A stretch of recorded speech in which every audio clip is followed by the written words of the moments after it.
Mark Zuckerberg, Facebook must accept some state regulation. Co-founder says site sits between telephone company and newspaper as content provider. Facebook must accept some form of state regulation, acknowledging its status as a content provider somewhere between a newspaper and a telephone company, its co-founder Mark Zuckerberg has said.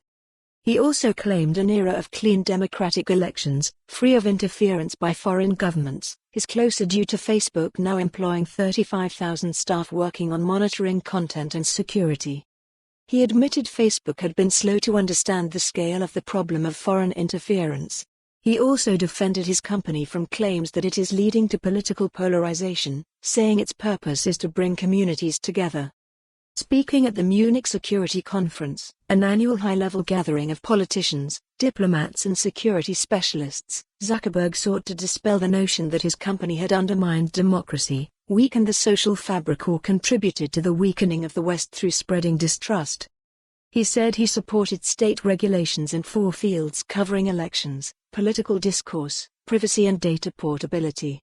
He said, "We don't want private companies making so many decisions balancing social equities without democratic processes." Zuckerberg, who is due to have fresh discussions with the EU Commission regulators on Monday, said, "So long as enough people have weighed in to come up with an answer on regulation, the answer will not necessarily be right, but the process by which the decision is taken will in itself help build greater trust in the Internet."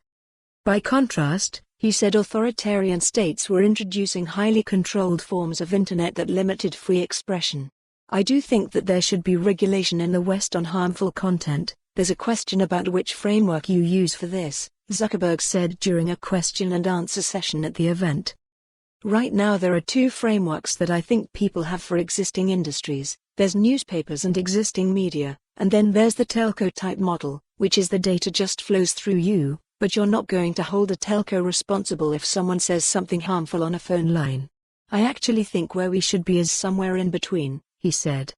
He pointed out Facebook publishes 100 billion pieces of content every day, adding, "It is simply not possible to have some kind of human editor responsible to check each one." Facebook's responsibility for its content was not analogous to that of a newspaper editor, he said.